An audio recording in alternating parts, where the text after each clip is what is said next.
The Battle of Gettysburg. The Battle of Gettysburg is the American Civil War's three-day meat grinder, where thousands fell and the ground itself supposedly learned to whisper. They say war imprints itself into the soil. Gettysburg is practically shouting. It's 1863, July sun beating down, the smell of gunpowder and rotting horses turning the air into something you could chew. Union and Confederate forces smashed into each other so hard that the town became a surgical ward, and I mean everywhere.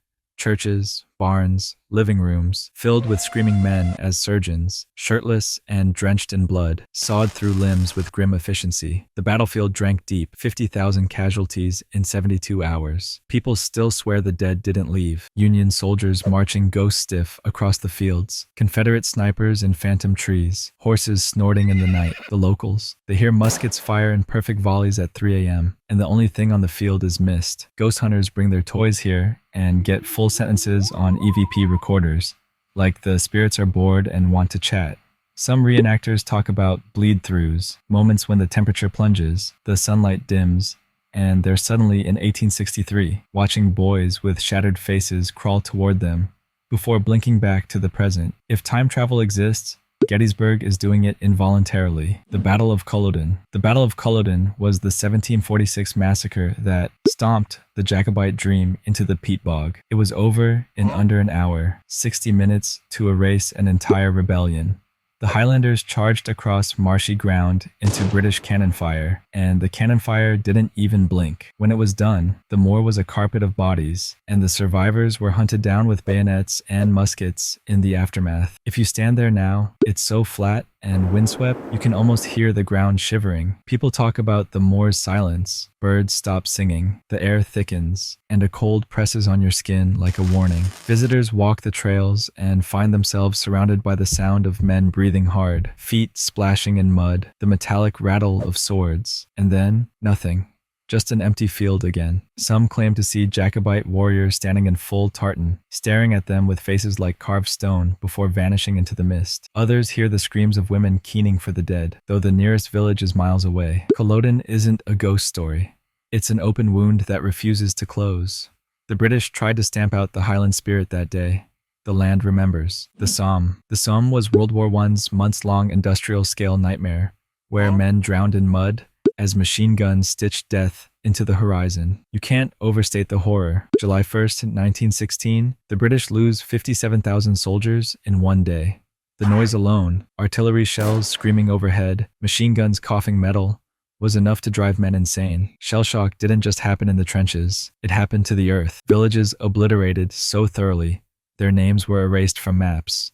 Today, farmers still unearth bones and rusted helmets when plowing. That's how stuffed with the dead this place is. The land spits them back up. Visitors have felt hands grab their ankles in the churned mud, though the ground's dry. Others hear boots squelching behind them, and the wet, rattling breath of someone dying from gas, but there's no one there. One infamous incident. A group of tourists saw a column of British soldiers in perfect WWI kit marching across a field, then sink straight into the earth. The Somme isn't haunted by people, it's haunted by the concept of war itself. This is where hope went to drown. The Battle of Little Bighorn. The Battle of Little Bighorn is the 1876 clash where General Custer's arrogance got him, and every man with him wiped out. They call it Custer's last stand, but really it was dozens of native warriors' first victory in ages against U.S. forces. Custer rode in overconfident, splitting his men, ignoring scouts, thinking he'd catch the Lakota and Cheyenne by surprise. Instead, he found himself surrounded by warriors who knew the land like it was an extension of their own bodies.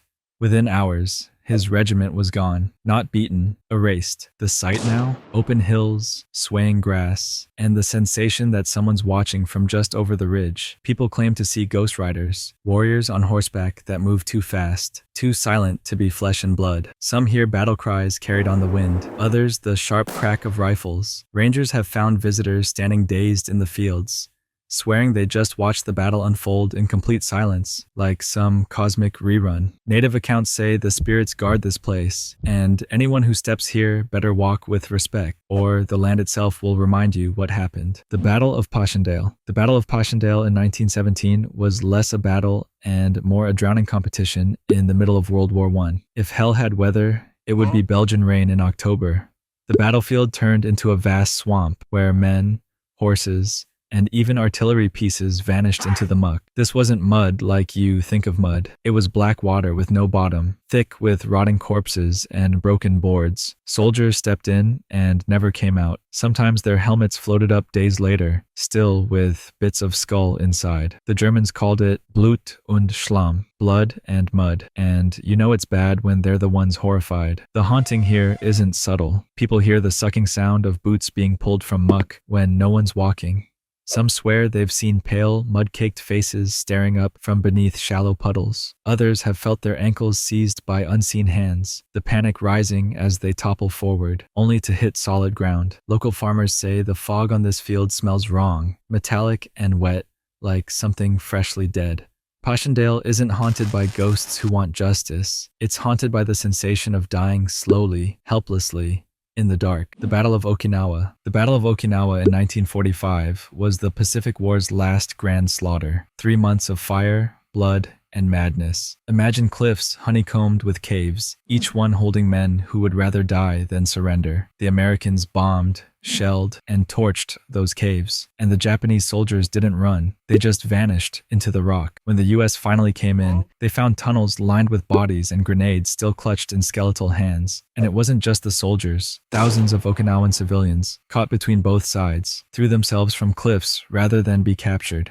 The sea turned red. Today, people walking along the cliff edges swear they see shadowy figures step into thin air and fall, only to dissolve before hitting the ocean. Tourists report hearing low, mournful chanting in Japanese deep inside the caves, even though there's no one there. Fishermen won't go near certain coves because they hear phantom splashes, bodies hitting the water again and again. Okinawa doesn't whisper. It screams in the voices of those who refuse to be taken alive. The Battle of Antietam. The Battle of Antietam in 1862 was the single bloodiest day in American military history, and the land has never cooled down since. In 12 hours, 23,000 men were killed, wounded, or went missing. Picture it, the cornfield, where stalks, taller than a man, were shredded to splinters by rifle fire, and bodies piled so high you couldn't walk without stepping on one. The sunken road, where Confederate troops were mowed down so relentlessly it became the Bloody Lane, a trench filled shoulder-deep with corpses. The Dunker Church, where both sides used the whitewashed walls for cover,